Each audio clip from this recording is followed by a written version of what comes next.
बच्चे के बहाना लेके सारे दिन आराम करती रहती है। मम्मी जी, अगर आपको ये सब बहाना लगता है ना तो बहाना ही सही, लेकिन जब तक ये मुन्ना नहीं सोएगा ना मैं घर का कोई काम नहीं करने वाली। देखा प्रिया, देख कैसे कैची की जैसी जबान कर ली है, इसकी माँ ने सिखाई है। चल, मैं कुछ नहीं समझती, चल उठ काम कर। मम्मी आप मेरे साथ 1 मिनट बाहर आओ। क्यों, क्या हुआ? अरे आप आओ ना। और मम्मी, भाभी बिल्कुल सही कह रही है। आप एक बात बताओ, अगर भाभी वहां से उठ गई तो मुन्ना भी उठ जाएगा, और मुन्ना उठ गया तो भाभी को कोई काम नहीं करने देगा। तो रही बात काम की, तो वो तो मैं कर लूंगी ना मम्मी।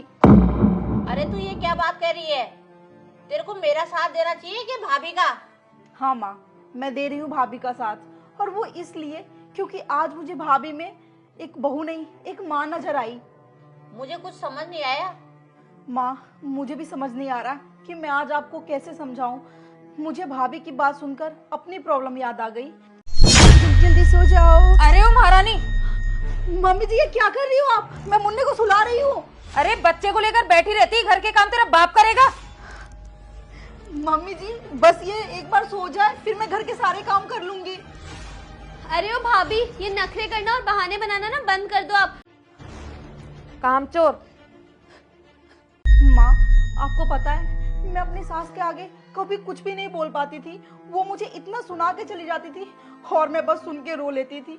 और आपको पता है, घर का जितना भी काम होता था वो मुझे करना ही पड़ता था, और मेरा बच्चा मेरी गोद में ही होता था। चाहे मैं रोटी बना रही हूँ या बर्तन धो रही हूँ, मैं अपने बच्चे को गोद में लेके ही घर का हर एक काम किया करती थी। लेकिन मेरी सास और ननद मेरा कभी हाथ नहीं बटाती थी। और इतना ही नहीं माँ, जब मैं थक हार के परेशान होके अपने बच्चे को दूध पिलाने के लिए जाती तो मेरी सास और ननद 100 बातें सुनाने लगती।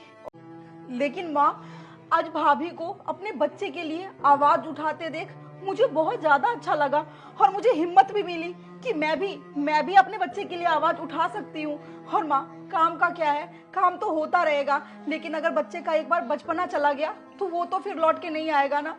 और माँ, अगर आज काम के चक्कर में मैं अपने बच्चे को अगर समय नहीं दे पाई तो मुझे जिंदगी भर रिग्रेट फील होगा कि काम की वजह से मैं अपने बच्चे को संभाल नहीं पाई।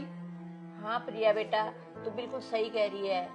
तेरी बातें सुन के मेरे को भी मेरे पुराने दिन याद आने लग गए। जब तू छोटी थी ना तो मैं तेरे को संभालती थी ना, तो मेरी सास भी मेरे को वैसे ही डांटती थी जैसे मैंने नेहा को डांटा था आज।